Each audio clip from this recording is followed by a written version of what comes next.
Welcome back to the show, everybody. It's Dina Calmetta here. And for today's news, I'd like to start with this first report from Prophecy Newswatch because this particular subject has really started to develop. And that is a type of Mark of Beast technology that we see in the book of Revelation, chapter 13, verses 16 through 18. But the headline reads, Worldcoin iris scans in the coming beast system. Imagine walking into a store in the near future, not with cash, not with a card, but with your eye. No wallet, no phone, just your iris. It sounds like science fiction, but it's happening now, and it's called Worldcoin. This is no ordinary tech rollout. The project, co-founded by OpenAI ChatGPT CEO Sam Altman, is expanding rapidly across the world, offering people free cryptocurrency in exchange for one thing, a scan of their eyeball. And while some hail it as the next leap in digital identity and security, others, particularly Christians, are sounding the alarm as it prepares to enter the U.S. this month. Locations to register are being set up in Atlanta, Austin, Los Angeles, Miami, Nashville, and San Francisco to start, but it's expected to expand rapidly. While the technology is cutting edge, the implications are ancient. So how does Worldcoin work? At the heart of the project is a device called Orb, a metallic bowling ball size scanner that captures a high-resolution image of your iris. This image is then converted into a unique digital code that becomes your World ID, your new identity in the digital age. Once you are verified, you're rewarded with Worldcoin tokens, a cryptocurrency you can store and use via the World app, a digital wallet already integrating with payment systems and global platforms. The goal, Altman says, is to distinguish humans from AI in an increasingly automated online world while also laying the foundation for a universal, basic income model. Some may argue, well, it's just for convenience or it's voluntary. But technology never stays still. Today's novelty is tomorrow's necessity, and what begins as optional often becomes essential, especially when we're tied to the flow of money. Just look at how facial recognition is already used in airports, how palm scanning has entered Amazon's checkout lines, and how digital IDs are being tested by governments worldwide. Apple's Face ID was the gateway drug. Now the iris is next. What Worldcoin is doing is accelerating the normalization of biometric access as the new currency. And when you combine that with digital wallets, central bank digital currencies, and AI-driven identity systems, we are witnessing the slow fusion of the body with the bank. So what's the real risk? The major concern isn't just your privacy, it's control. Biometric data is the most intimate form of identification. You can change your password. You cannot change your retina. If your eye scans becomes the gateway to your bank account, your passport, or your ability to participate in digital society, then whoever controls that infrastructure controls you. What happens when you disagree with the system, or the government, or the culture? What if proving you're human becomes contingent on your beliefs, social behavior, or political views? We have already seen previews of this. Social credit scores in China, PayPal freezing accounts based on speech, bank accounts suspending during protests in Canada. These aren't conspiracy theories, they're warnings, and they echo something we've read before. Revelation chapter 13, verses 16 through 17 tells us of a time when no one will be able to buy or sell except they have the mark or the name or the number of his name on your right hand or on your forehead. Two body parts that could be symbolic, but also eerily literal in light of modern technology. Worldcoin scans the eye, one of the most recognizable features of the face. Amazon's One System scans the palm. Between the forehead and the palm, commerce is being digitized and biologically authenticated. And what Revelation foresaw 2,000 years ago is beginning to feel disturbingly close. Now, to be clear, Worldcoin is not the mark of the beast, but it is a precursor technology, one of many that could easily be adapted or hijacked in the future by centralized global authority. What Christians must understand is not just the tech, but the trend. This isn't just about scanning your iris for some free crypto. It's about the coming convergence of biometrics, banking, and belief. We got to be wise as serpents in these days and harmless as doves and continue to watch. Because what is unfolding right now, you guys, is definitely the development of the mark of the beast technology. And I believe it's already available. It's all they need to choose is which one they want to use. In the meantime, the world's first computer that combines human brain with silicon is now available. A new type of computer that combines regular silicon-based hardware with human neurons is now available for purchase. The CL1, released on March 2nd by Melbourne-based startup Cortical Labs, is the world's first code-deployable biological computer, according to the company's website.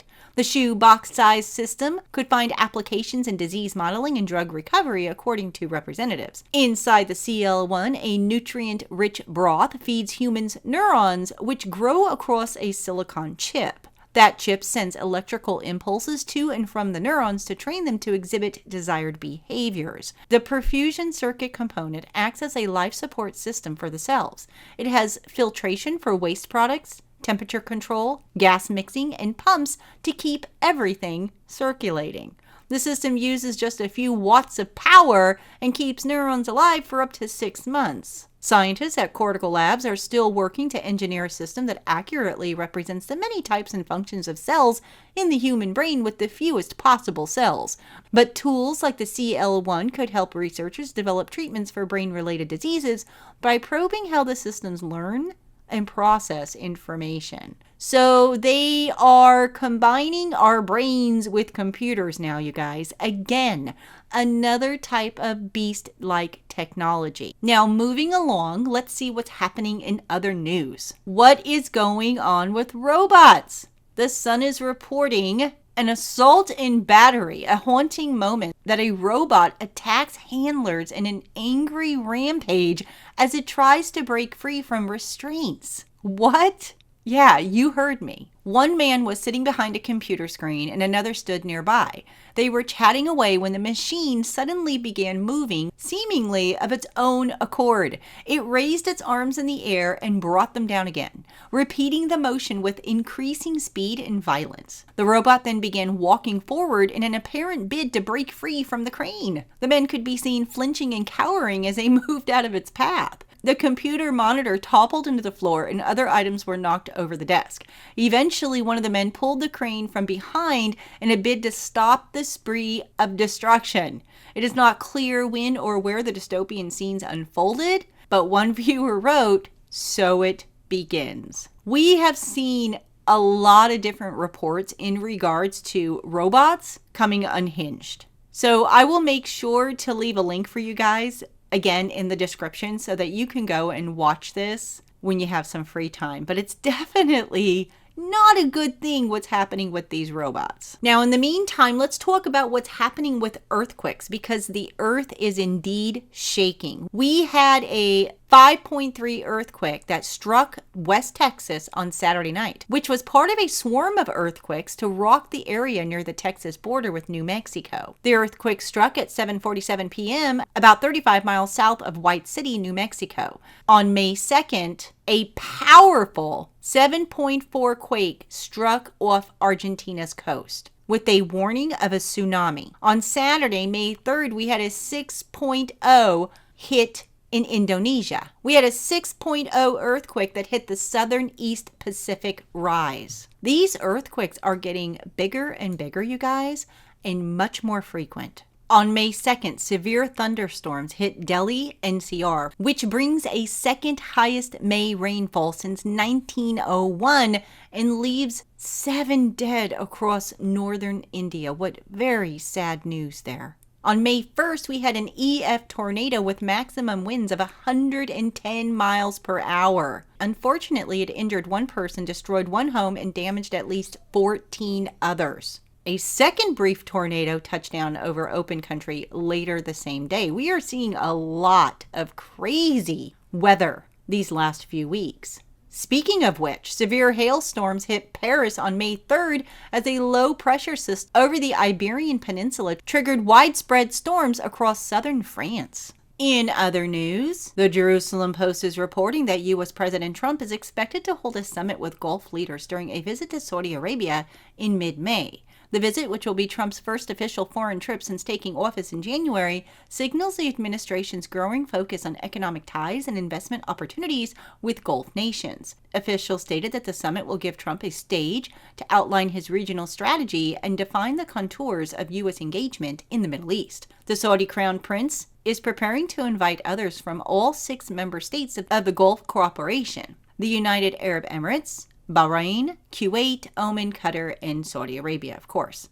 Trump is scheduled to arrive in Saudi Arabia on May 13th for bilateral meetings, with the summit set for the morning of May 14th. So, very interesting report here, as there is a lot happening in the Middle East. Such as this report from Breitbart News: Israeli Prime Minister Benjamin Netanyahu declared firm support for President Trump's stance on Iran, which he declared in a post from March, hours after a Houthi attack targeted Israel's main airport. Netanyahu posted on X, formerly Twitter, that attacks by the Houthis are coming from Iran, and warned that Israel will respond at a time and place of its choosing, directly targeting the Iranian masters. In the post Netanyahu shared, Trump had warned at the time that every shot fired by the Houthis will be looked upon and as being a shot fired from the weapons and the leadership of Iran, insisting that Iran will be held responsible and suffer the consequences. In the meantime, Yemen's Houthi rebels on Monday blamed Washington for around 10 strikes in and around the capital after a missile fired by the Iran-backed group struck the area of Israel's main airport. The Houthi-run Sabah news agency said that the strikes, including 2 targeting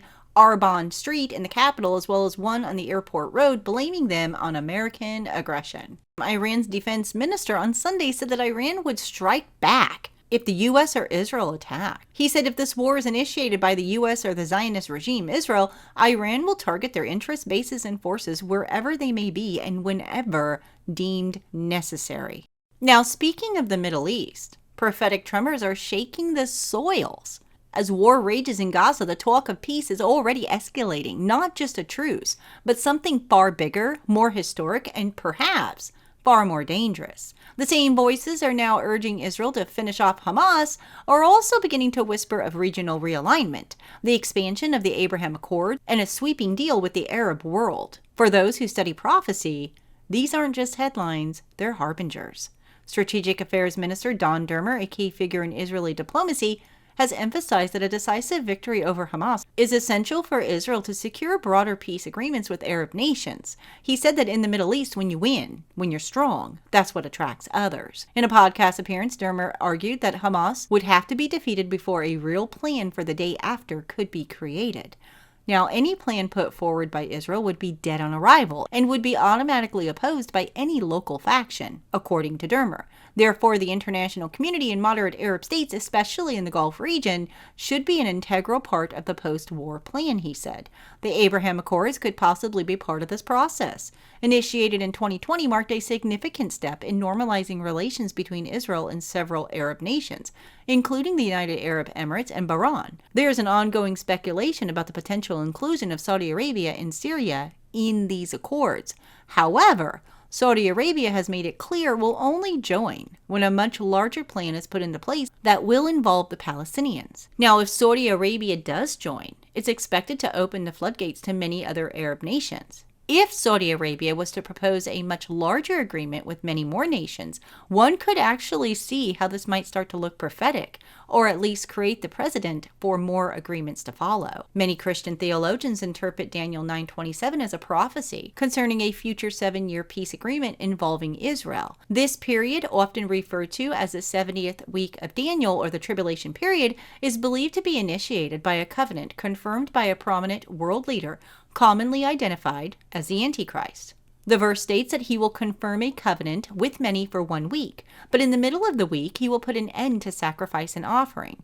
According to this interpretation, the Antichrist will broker a seemingly beneficial peace treaty, possibly facilitating the rebuilding of the Jewish temple in Jerusalem. However, midway through the 7-year period, he will violate the agreement, ceasing temple sacrifices and committing the abomination of desolation, an act of profound desecration. This event is seen as the commencement of the Great Tribulation, tribulation, a time of unparalleled suffering described in the book of Revelation, as I mentioned to you all in our Wednesday Bible prophecy update. It goes on to finally say, make no mistake, what we are witnessing in the Middle East is not just political theater. It may very well be a prophetic prelude. The flurry of diplomatic activity, the talks of normalization with Saudi Arabia and even Syria, and the insistence by Israeli leaders that peace will only come through strength, all of these are strikingly consistent with the kind of dramatic, sweeping peace accord the Bible warns us will one day be brokered and confirmed by a deceiver,